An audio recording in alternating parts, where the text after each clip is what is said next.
एक विवाद जो खत्म होने का नाम ही नहीं ले रहा, वो विवाद है श्री माता वैष्णो देवी श्राइन बोर्ड द्वारा जो बनाया गया मेडिकल कॉलेज और वहां से जो सीटें जो निकाली गई उसको लेकर जो है विवाद। मैंने आपको पहले भी खबरें बताई, जहां पर राष्ट्रीय बजरंग दल ने भी इस पर नाराजगी प्रकट करते हुए प्रदर्शन किए। और आज शिवसेना उद्धव बाला साहब ठाकरे के अध्यक्ष और उनके साथी जो हैं, इन्होंने माननीय उपराज्यपाल मनोज सिन्हा जी को एक मेमोरेंडम दिया है। हालांकि ये ऑफिस में गए और इनका मेमोरेंडम भी रिसीव जो है वो कर लिया गया है। और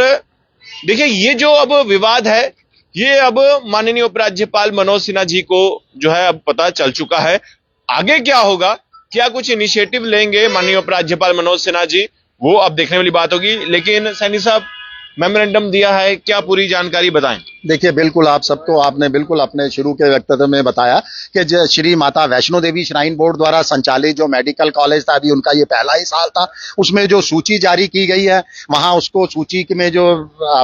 एक परसेंटेज मिली है हिंदुओं को, मात्र जो है वो 8 सीटें, उसको लेकर आक्रोशित है तमाम हिंदू संगठन, तमाम हिंदू जो है आक्रोशित है। और जम्मू कश्मीर के नहीं, मैं तो कहता हूं ये जो है राष्ट्रीय स्तर पर जो है लगातार ये आक्रोश बढ़ता जा रहा है। और आक्रोश बढ़ने का एक सबसे बड़ा कारण भी है कि श्राइन बोर्ड की तरफ से किसी तरह की जवाबदेही तय नहीं की जा रही, कोई उनका आधिकारिक बयान नहीं आ रहा, ना ही किसी तरह का जो है कोई एक्सप्लेनेशन दी जा रही है कि ये हुआ तो कैसे हुआ। देखिए, हम सड़कों पर जरूर उतरे हैं, तमाम हिंदू संगठन सड़कों पर हैं, तमाम लोग जो है निराशा है और आक्रोशित हैं। तो आज हमने ऑफिशियली तरीके से, जम्मू कश्मीर के मुखिया हैं माननीय उपराज्यपाल जी, और इसके साथ साथ श्री माता वैष्णो देवी श्राइन बोर्ड के चेयरमैन भी हैं, तो हम चाहते हैं कि एक ऑफिशियल भी जो है चिट्ठी उनके पास जाए, पूरी जानकारी उनके समक्ष हो कि लोग क्या चाहते हैं। और मुझे पूरी उम्मीद है, जिस तरीके से वो हिंदू हैं, सनातनी हैं, धर्म के साथ जुड़े हुए हैं, आम लोगों के साथ जुड़े हैं, मुझे पूरी उम्मीद भी है कि वो इस चिट्ठी पर जो है लोगों को वहां पर राहत भी पहुंचाएंगे। देखिए, हमने मांग की है कि जितने भी हिंदू श्राइन बोर्ड हैं, विशेष तौर पर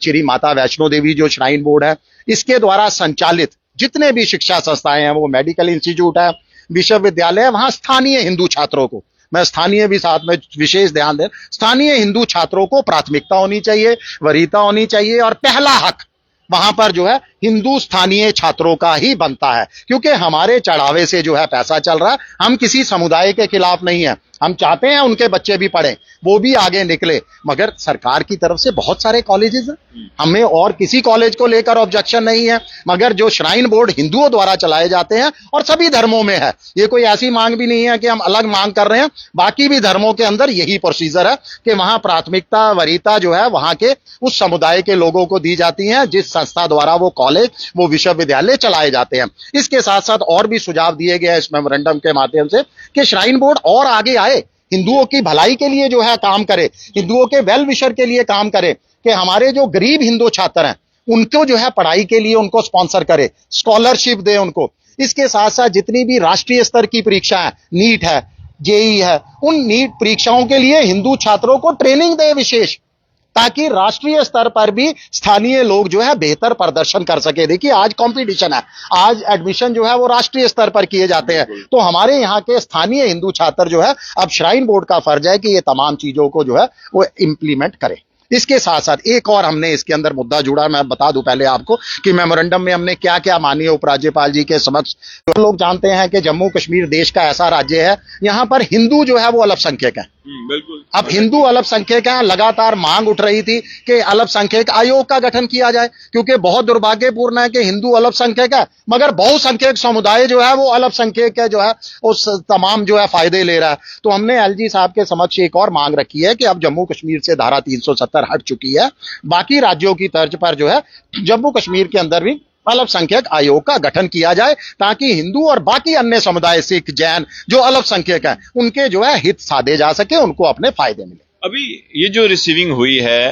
तो अभी देखिए मुद्दा तो अब ये राष्ट्रीय स्तर पर उजागर हो चुका है, हर एक बड़े नेता को इसकी जानकारी है। क्या लग रहा है, किस तरह की आप चेंजेस चाहते हैं इसमें? देखिए, हमारा तो सीधा सीधा मानना है, चेंजेस कुछ नहीं, हम चाहते हैं कि सीधा सामने दो ही सीधे शब्दों के अंदर बात की है कि जितने भी हिंदुओं के श्राइन हैं, हिंदुओं के मंदिर हैं, मठ हैं, वहां उसके द्वारा संचालित शिक्षा संस्थानों में पहला हक पहला अधिकार वरीयता जो है वो हिंदू छात्रों की होनी चाहिए। और इसके लिए खाली जम्मू कश्मीर ने, अब ये आवाज उठ चुकी है, शिवसेना ने ठान लिया है कि इस मुद्दे को हल करने के लिए हम राष्ट्रीय स्तर पर जो है एक बड़ा आंदोलन छेड़ेंगे कि जम्मू कश्मीर ही नहीं, श्री माता वैष्णो देवी श्राइन बोर्ड ही नहीं, पूरे देश के अंदर, महाराष्ट्र में भी प्रदर्शन होगा, सब जगह। देखिए, तमाम प्रदर्शन के साथ साथ पहले मांग होगी, जो हमारी मांग श्राइन बोर्ड पूरी नहीं करेगा उसके खिलाफ जो है प्रदर्शन होंगे और एक ऐसा प्रोसीजर तैयार किया जाएगा, मुझे लगता है कि सब लोग भी सहमत होंगे। बड़ी आबादी है एक हिंदुओं की, कि सनातन मंदिरों और मठों द्वारा संचालित जितनी भी शिक्षा संस्थानें हैं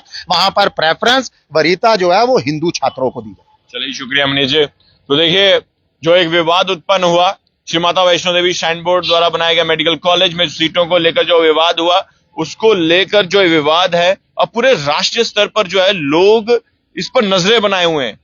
और अब उम्मीदें सिर्फ माननीय उपराज्यपाल मनोज सिन्हा जी से है। सनातनी है और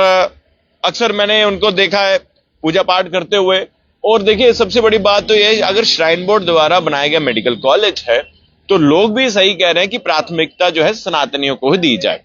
और ये भी कह रहे हैं कि हम किसी और धर्म के खिलाफ नहीं है, ना हम ये चाहते हैं, लेकिन जो प्राथमिकता है वो अगर श्राइन बोर्ड द्वारा बनाया गया, जो है अगर पैसों से